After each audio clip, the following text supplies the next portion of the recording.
새벽 5시 윤혜정은 또다시 남편이 앉던 자리에 밥상을 차렸습니다. 6달째 반복되는 이 의식은 이제 그녀의 유일한 일상이 되어버렸습니다. 남편의 빈자리를 인정하는 순간 자신의 인생도 끝나버릴 것만 같았으니까요. 식탁 위 김이 사라진 밥그릇을 바라보며 혜정은 문득 깨달았습니다. 자신도 저 밥처럼 식어가고 있다는 것을요.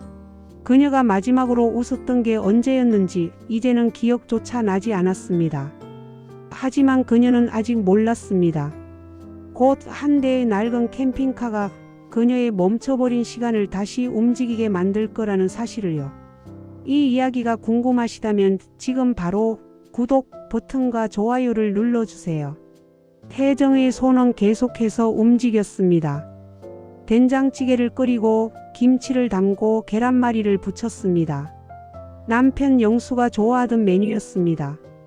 마지막 순간까지도 그는 혜정의 손맛을 그리워했었죠.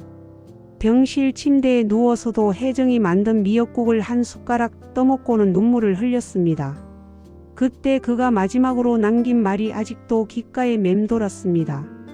혜정아, 우리 약속했잖아. 정년하면 캠핑카 빌려서 전국 방방곡곡 다니기로. 꼭 가야 해. 나 없어도 꼭. 하지만 혜정은 그 약속을 지킬 수 없었습니다. 남편 없는 여행이 무슨 의미가 있겠습니까? 차라리 이렇게 멈춰 있는 게 나았습니다. 학교에서도 상황은 나아지지 않았습니다. 25년을 교단에 섰지만 요즘 들어 혜정은 수업 중에도 멍하니 창밖만 바라보곤 했습니다. 학생들의 목소리가 희미하게 들려왔습니다. 선생님 괜찮으세요? 그날도 그랬습니다. 수학 문제를 풀다가 갑자기 눈물이 흘러내렸습니다. 학생들 앞에서 무너져버린 자신이 부끄러웠지만 어쩔 수가 없었습니다. 교무실로 돌아온 혜정에게 교장 선생님이 조심스럽게 말을 건넸습니다. 윤 선생님, 휴직을 좀 하시는 게 어떨까요? 선생님도 지금 많이 힘드신 것 같은데 학생들한테도 그게 좋을 것 같습니다. 혜정은 고개를 끄덕였습니다. 자신에게 남은 것이라곤 이 일뿐이었는데 그마저도 제대로 할 수 없게 되어버렸습니다.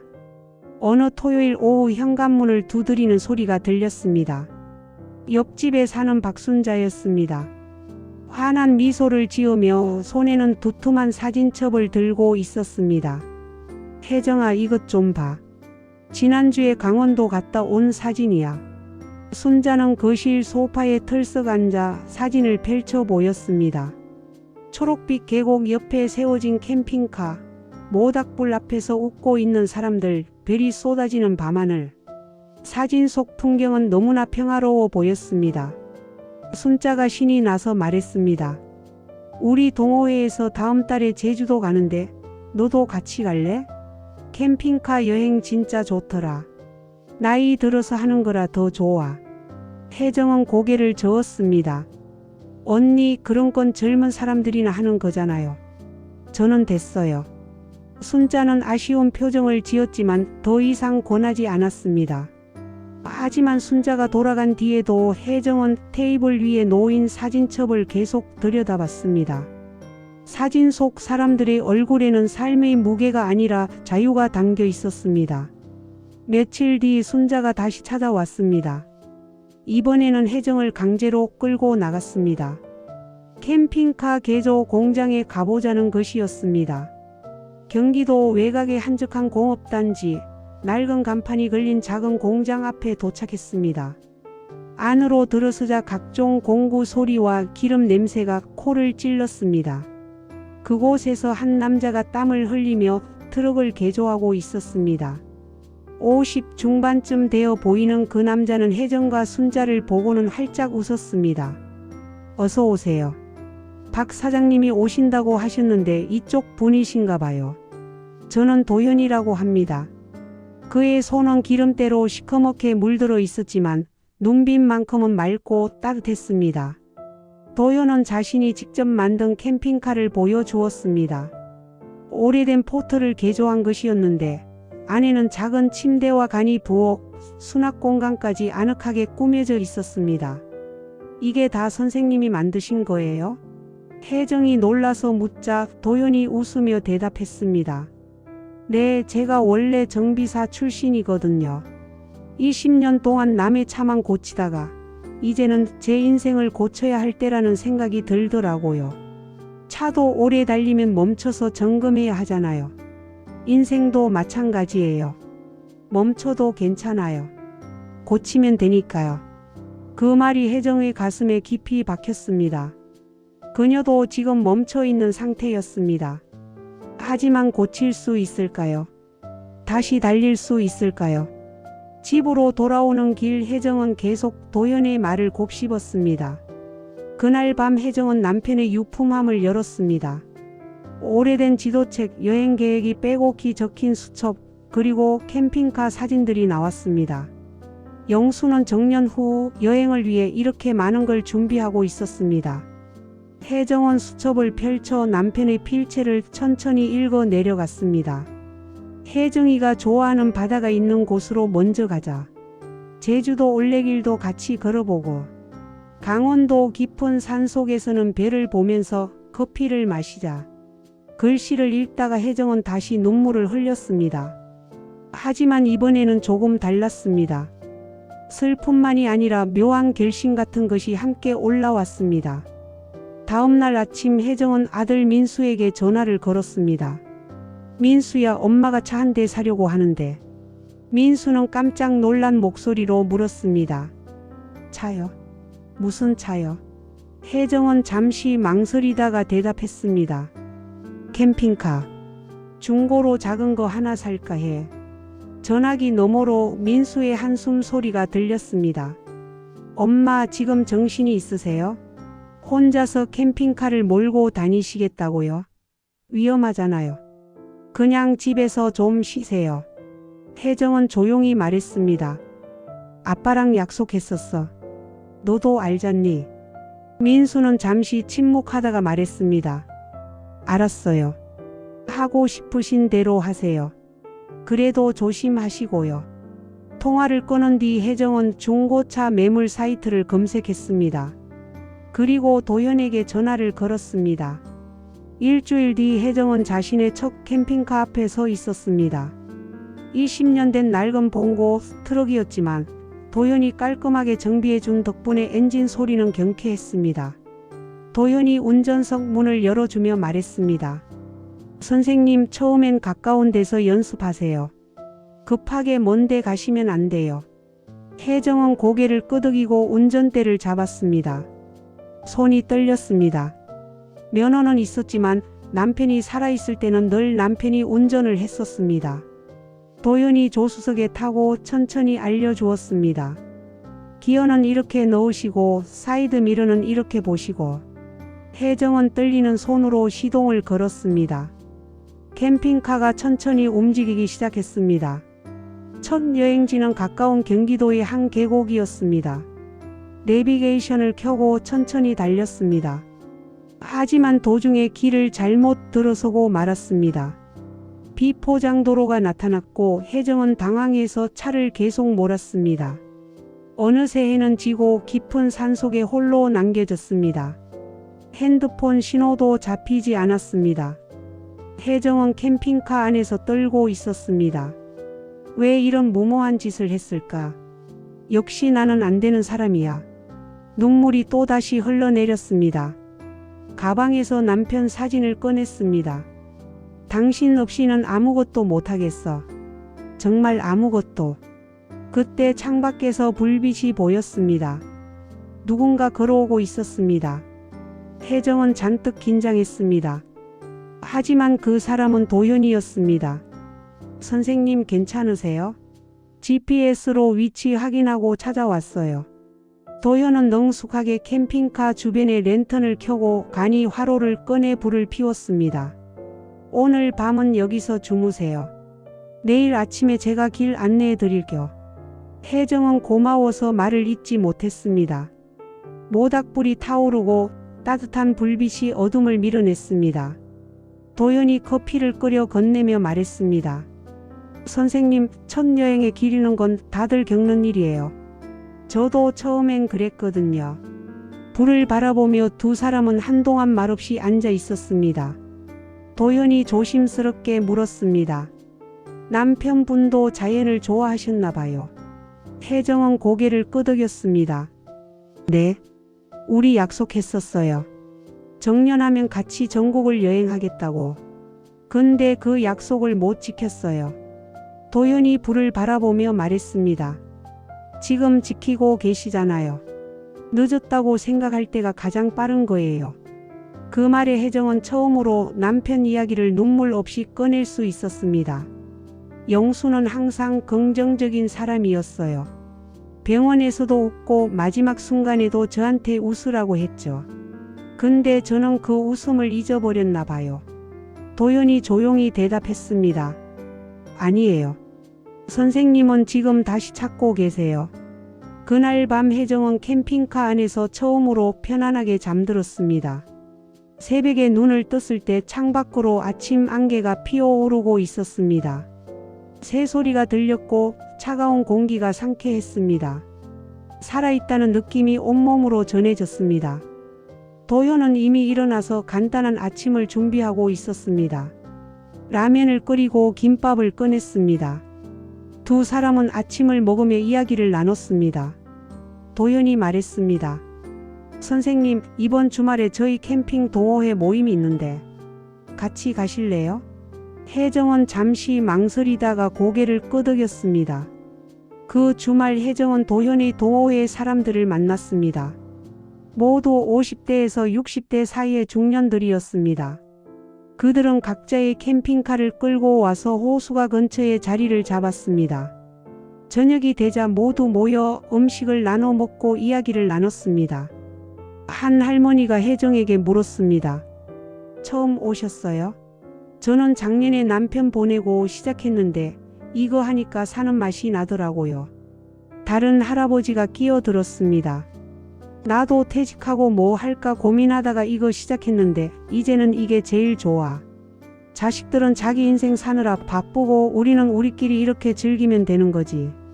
혜정은 그들의 이야기를 들으며 위로받았습니다. 혼자가 아니었습니다. 비슷한 아픔과 외로움을 안고 살아가는 사람들이 이렇게 많았습니다. 혜정은 그날부터 자주 캠핑을 다니기 시작했습니다. 혼자 갈 때도 있었고 동호회 사람들과 함께 갈 때도 있었습니다. 강원도 산속, 남해안 바닷가, 내륙의 호수. 혜정은 계절마다 다른 풍경을 만났습니다. 그리고 핸드폰으로 사진을 찍어 SNS에 올리기 시작했습니다.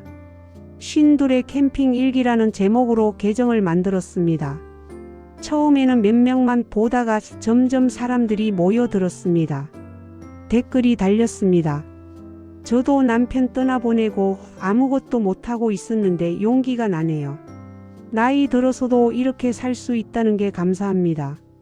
선생님 덕분에 저도 시작해 보려고요. 혜정은 댓글을 읽으며 조금씩 웃음을 되찾았습니다. 자신의 이야기가 누군가에게 위로가 된다는 사실이 신기했습니다. 어느 날 아들 민수가 혜정을 찾아왔습니다. 엄마 SNS 봤어요. 팔로워가 벌써 몇천 명이 넘던데요. 민수는 어머니의 얼굴을 유심히 바라봤습니다.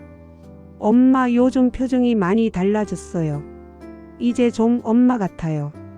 혜정은 아들의 손을 잡았습니다. 걱정 많이 끼쳤지? 이제 괜찮아. 엄마 이제 혼자서도 잘 살 수 있을 것 같아. 민수는 고개를 끄덕이며 미소 지었습니다. 아빠도 분명 기뻐하실 거예요. 엄마가 다시 웃는 모습 보시면. 하지만 모든 여행이 순탄한 것만은 아니었습니다. 어느 가을날 혜정은 동해안을 따라 혼자 드라이브를 하고 있었습니다. 한적한 해변 도로였습니다. 바다가 눈부시게 빛났고 파도 소리가 평화로웠습니다. 그런데 갑자기 캠핑카에서 이상한 소리가 나기 시작했습니다. 덜컹거리는 소리와 함께 차가 멈춰버렸습니다. 혜정은 당황했지만 예전처럼 무너지지는 않았습니다. 침착하게 도연에게 전화를 걸었습니다. 선생님 지금 어디세요? 제가 바로 갈게요. 1시간 뒤 도연이 도착해서 차를 점검했습니다. 벨트가 끊어졌네요. 제가 바로 고쳐드릴게요. 도윤이 능숙하게 공구를 꺼내 수리하는 동안 혜정은 바닷가에 앉아 파도를 바라봤습니다. 예전 같았으면 이런 상황에 패닉에 빠졌을 겁니다. 하지만 지금은 괜찮았습니다. 문제가 생기면 해결하면 되는 것이었습니다. 차도 그렇고 인생도 그렇고. 도윤이 수리를 마치고 다가왔습니다. 다 고쳤어요. 이제 괜찮을 거예요. 혜정이 웃으며 말했습니다. 고마워요. 근데 저 이제 이런 일이 무섭지 않아요. 오히려 이게 여행의 일부 같아요. 도현도 미소 지었습니다. 맞아요. 여행은 항상 뜻대로만 되진 않죠. 그게 또 재미있는 거고요. 겨울이 다가오고 혜정은 마지막 여행지를 정했습니다. 남편 영수의 고향 마을이었습니다. 전라남도 작은 어촌 마을. 영수는 어릴 때 그곳에서 자랐고 늘 혜정에게 고향 바다 이야기를 들려주곤 했습니다. 정년하면 꼭 같이 가자고 약속했던 곳. 하지만 병이 그 약속을 앗아갔습니다. 혜정은 캠핑카를 몰고 그 마을로 향했습니다. 좁은 해안도로를 따라 달리자 작은 폭우가 나타났습니다. 낡은 등대와 파란 페인트가 벗겨진 어선들. 영수가 말했던 그 풍경이었습니다. 혜정은 차에서 내려 방파제를 걸었습니다. 찬바람이 불었지만 상쾌했습니다. 파도가 부서지며 하얀 거품을 만들었습니다. 혜정은 가방에서 남편의 사진을 꺼냈습니다. 작은 액자에 담긴 영수의 미소. 사진을 가슴에 안고 혜정은 바다를 바라봤습니다. 여보, 나 왔어. 우리가 같이 오려던 여기. 늦었지만 왔어요. 바람이 세게 불었습니다. 마치 남편이 대답하는 것 같았습니다. 잘 왔어, 혜정아. 수고했어. 혜정은 조용히 눈물을 흘렸습니다. 하지만 이번에는 슬픔만이 아니었습니다. 감사함과 안도감이 함께 밀려왔습니다. 혜정은 사진을 방파제 난간에 기대 세웠습니다. 그리고 천천히 말했습니다. 여보, 나 이제 잘 살게요. 당신 없이도, 당신이 바랐던 대로 더 이상 멈춰 있지 않을게요. 다시 웃을게요. 다시 살아갈게요. 말을 마친 혜정은 깊게 숨을 들이마셨습니다.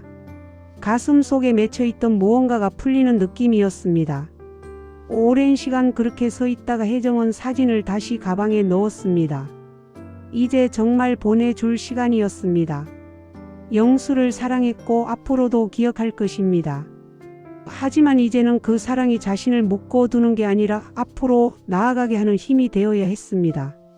혜정은 그 마을에서 하룻밤을 보냈습니다. 캠핑카 안에서 창밖의 배를 바라보며 지난 시간들을 떠올렸습니다. 남편을 잃고 무너졌던 시간, 아무것도 할 수 없다고 생각했던 순간들.